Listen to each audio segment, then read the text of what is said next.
Welcome to Rewatch and Rank. On this channel, we rewatch older TV shows, provide a summary and opinion on the episode before ranking each episode against each other.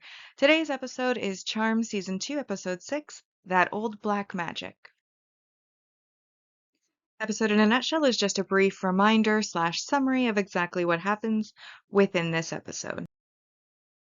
So the episode opens on some treasure hunters going into a cave looking for the treasure, like an old treasure that was supposedly hidden in these old caves, and instead they untomb a 200-year-old witch named Tuatha, who is someone who can only be defeated by the Chosen One, who is able to use her own wand against her, and that is his purpose in being born.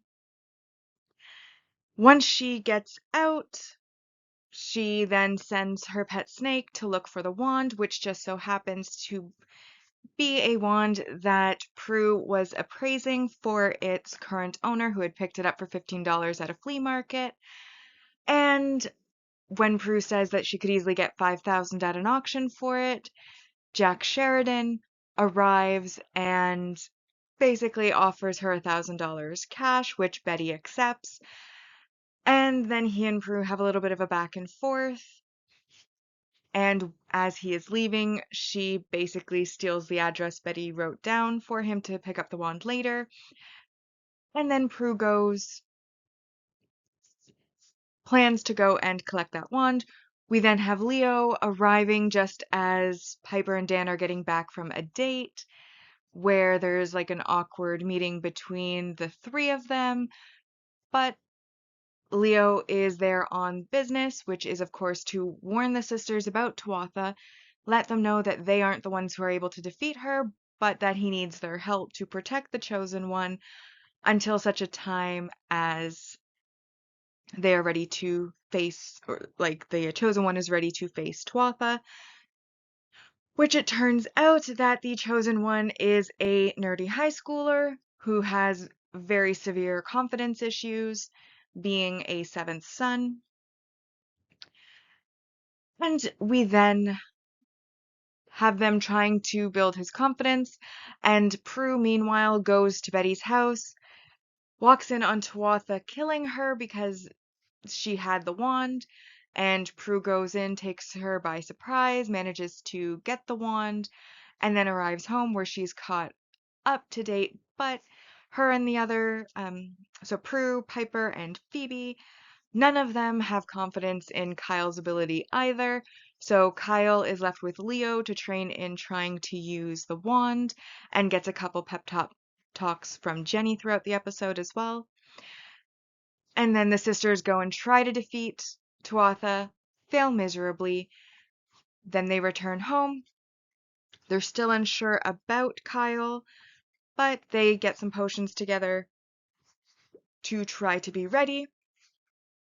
Kyle ends up with a bit of a confidence issue again, leaves after another pep talk from Jenny. He comes back and he ends up helping them. They trick him with a fake potion that they call a courage potion to give him the confidence.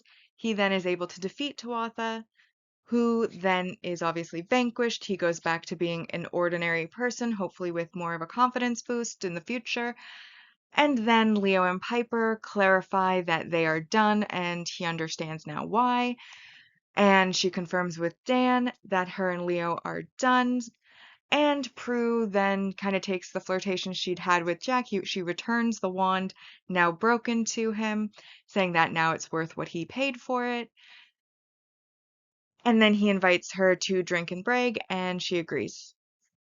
And that is essentially what happens within this episode. So now that we've been reminded what happens in the episode, it's time to rank the episode. We rank on our mostly objective list and then on the personal list following that. So we're starting with our mostly objective rank values, and I felt like there was quite a few that applied to this episode. So first off, we of course have our single episode supporting character introductions, and at 1 point each, we have Tuatha and Kyle Gwydion, who is the Chosen One, and that is 2 points.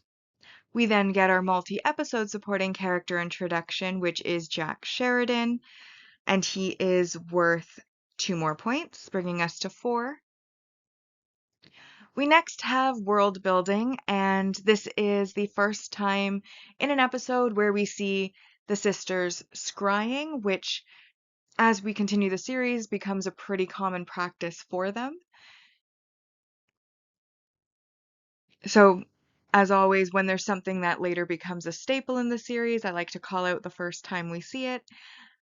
And in this case, this is the episode where they scry for the first time, bringing us up to 8 points. And then we have our main relationship development. And because there are 2 main relationships, I feel, that occur within this episode, I decided to count each one separately. So that's an additional 8 more points to bring us up to 16.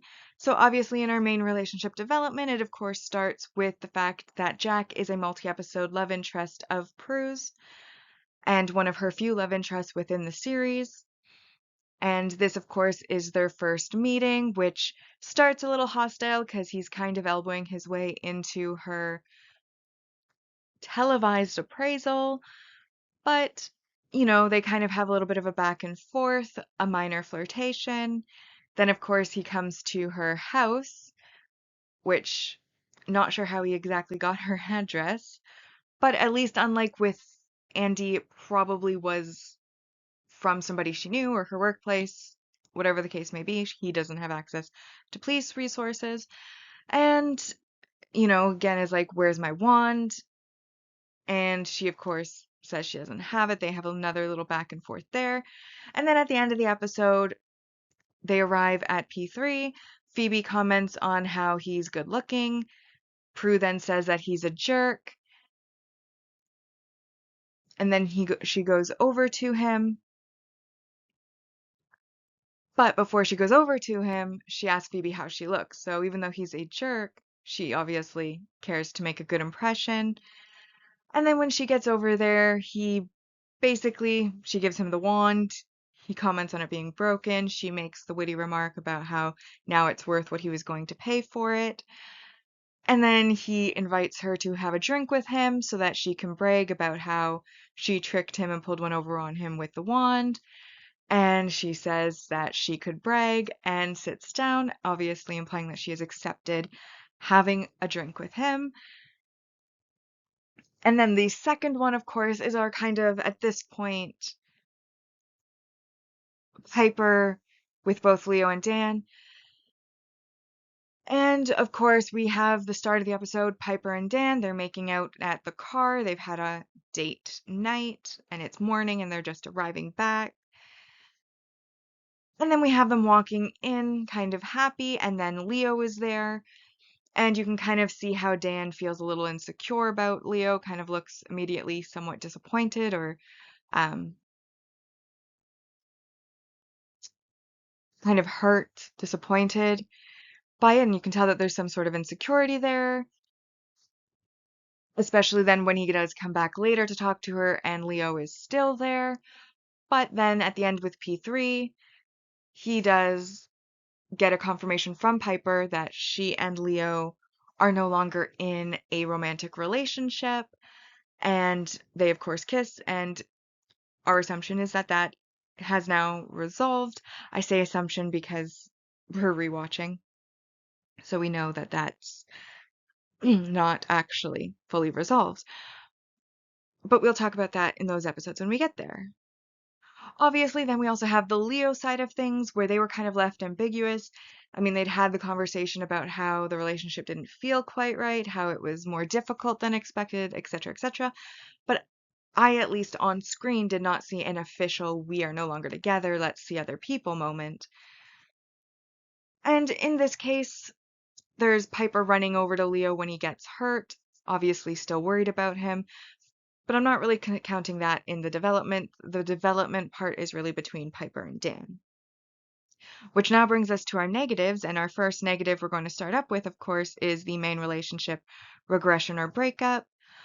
Obviously, we have Leo showing up as they're walking in, and Piper looks a little bit guilty at first, and then sort of when he says he's there for business, kind of becomes a little bit offended and hostile, and even throws that line back at him a little bit, while the sisters are going kind of on their own and not helping out Kyle like he had asked them to.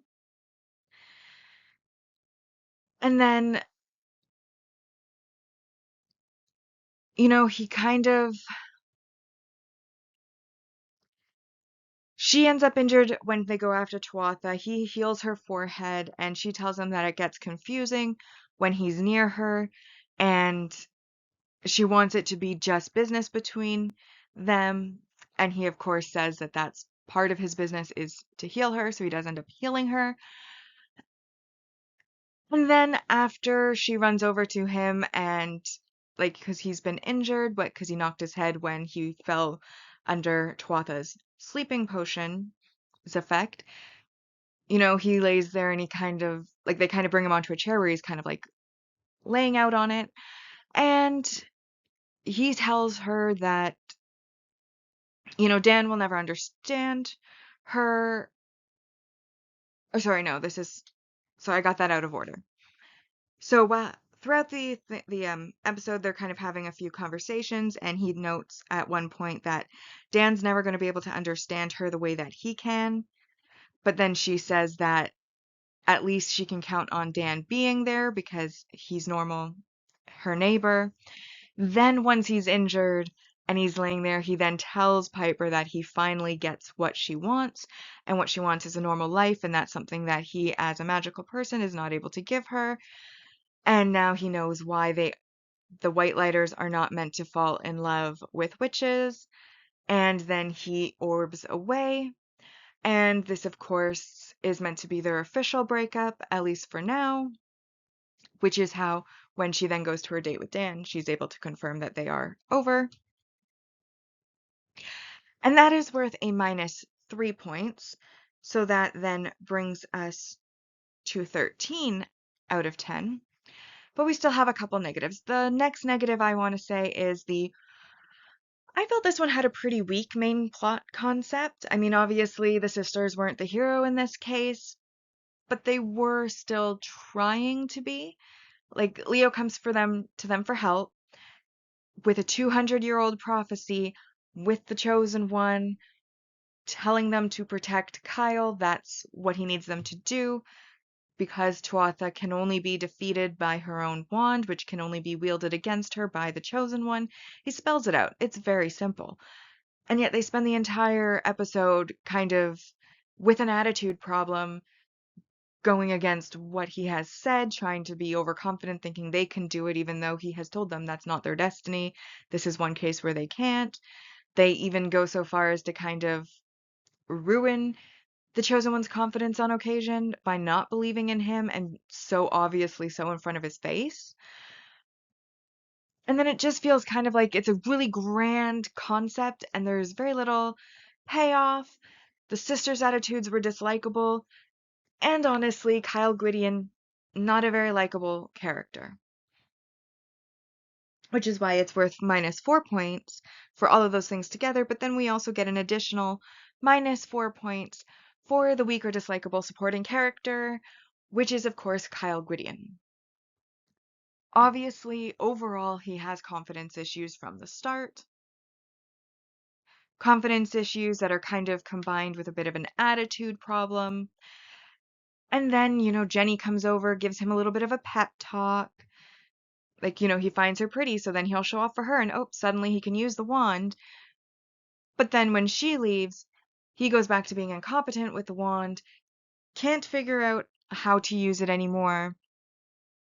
And then he's like, oh, I can't do this, I'm no good, blah, blah, blah. Leo then provokes him, and all of a sudden, yay, he can use the wand again. But then all of the progress that they had just made with him using it is erased when the sisters come back from trying to face Tuatha and are saying, like, how can this teenager do what we couldn't, and you broke our window, that's going to cost us so much money, and blah, blah, blah, we don't have faith, we don't care, blah, blah, blah. Basically, doing everything they can to ruin all the progress that he's just made, which works. And he literally storms out and is like, I'm done with my destiny, walk away from it. Even though up to this point it had been stressed to him that this is like a really evil person that could, you're literally the only person who could defeat her. If you don't do so, she will literally have free reign to do all the evils that she wants all over the world. Like, hello, kind of important here. And he just walks out on it. But never fear, because a pretty girl is all it takes to then make him have a change of heart and decide that, okay, well, if this one pretty girl here who's slightly closer to my age than the sisters likes it or thinks I'm good at something or was impressed by my magic trick, maybe I'll give it one more try. Heads back, suddenly confident again, then he goes in and he manages to take the wand and kill the snake of Tuatha, which you'd think would give him a confidence boost. But once again, he has no confidence when she actually appears. And it goes so far that Prue has to lie and smash a vial of water and tell him essentially that it was a courage potion. And then all of a sudden, he has all the confidence in the world, defeats Tuatha, and then at the end, Prue's like, yeah, that was water. You did it all on your own, remember that feeling and use it in your future life. But like he still has confidence issues at the end. And I'm like, I feel like there was no progress with the character. I felt like the character overall was kind of annoying, and I understand kind of the lesson that they were trying to go with for the character. But even then, like they didn't really have the confidence to truly stick. They had to use a potion, and I felt like it kind of cheapened. You know what? I'll talk about that on the personal side. Either way, on this mostly objective rank value storyline, it ended up being a 5 out of 10 episode, which is just about average. So then, as a reminder of our season 2 rankings so far and our mostly objective ranking, in first place we have Witch Trial, The Painted World, She's a Man Baby, a Man, Morality Bites. This episode falls into 5th, That Old Black Magic, and then 6th is The Devil's Music. So now we're going to come to obviously the personal ranking, and I'll kind of pick up on that thought that I just stopped on the mostly objective ranking because I feel like this is more my personal opinion on it. Obviously, it annoyed me throughout the episode how Piper kind of let her feelings for Leo and her hostility towards him also color her impression of Kyle and the job that he was asking them to do.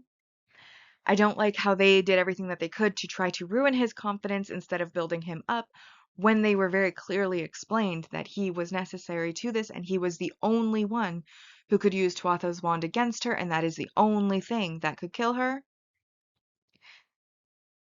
Which of course leads to his overall crisis of confidence, which they then have to correct by tricking him with the potion. That wasn't really a potion.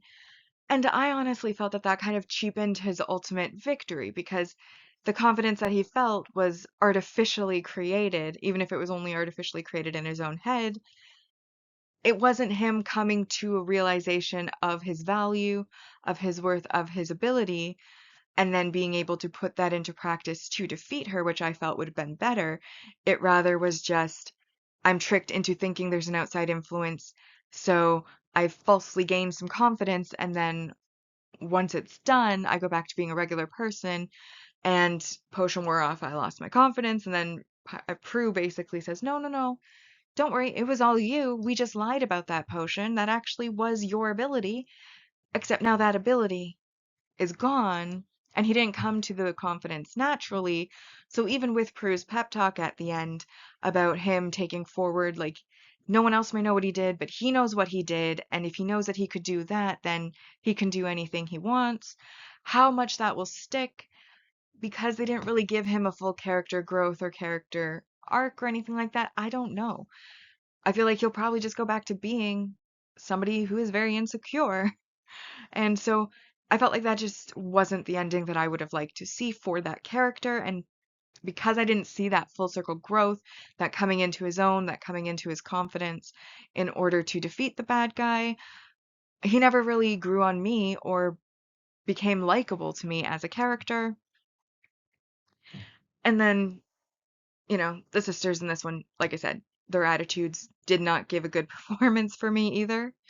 I do think, though, that Kyle's being mentored by Leo made Leo more likable to me, which just sucks because he is now no longer with Piper, even though as rewatchers we know that they are endgame, but it's like you're making Leo more likable just for her to go and now pick Dan.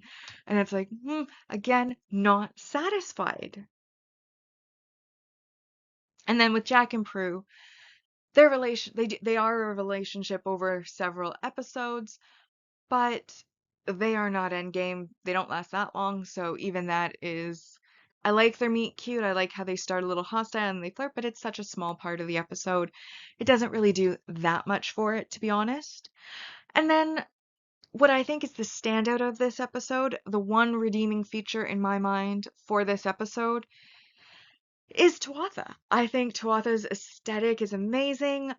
I love her hair. I love her outfit. I love the snake familiar that she has. I love how it shows kind of the darker side of the witchcraft. And she's got like the cave with all the bones laid out, going out and collecting the fresh human hearts to disempower a witch. Like, overall, I was honestly, by the end of this episode, fully being like, you know what? I think she deserves this win. Like, I think Tuatha should win this one because, frankly speaking, the other characters have just been disappointing me time after time. Of course, she couldn't win because that would obviously not be what the show is about. But in this case, this episode, I was kind of rooting for the bad guy. I was like, Tuatha should win. She is amazing. I also like snakes. I think they're adorable. They have like, as comparison to the rest of the head, most of them have like these really huge eyes. They have like the little pointy nose, the little tongues. I thought Snake is so cute. But I did have to wonder how she was magically entombed. And then when she's unentombed, the snake was alive too. And I'm like, if it's a normal snake, how did it live for 200 years? Even if she was entombed, like surely it would have died. But by the end of the episode, that's revealed to us that the snake is actually magical. In fact, when Prue goes to try to kill the snake, once she injures it, it just ends up actually splitting in two, similar to like a Hydra's head. When you chop one off, two pop out. Kind of similar thing. She kills the snake, but then it just splits, and now she has to deal with two snakes until, until Kyle does end up being able to defeat the snake. And then, similar to Tuatha herself, the snake is only able to be defeated by Tuatha's wand. I was talking about the aesthetics of it all. Tuatha also has like this all-purpose pixie dust, like this little gold dust that she can like put on the snake. It teleports it somewhere. She can follow it. She sprinkles it on herself. She teleports. Sprinkles it on people. She can shrink them. Like it's just this all-purpose little pixie dust. And I'm like, I don't know if that was her active power as a witch or something that she produced this sort of dust that just does whatever. But it is pretty awesome. And I kind of feel like somewhat against the rules. Like she's evil, obviously, but I'm like, usually with the potions, you need to make a specific potion to do a specific thing. Then you have your active powers that, of course, do specific things.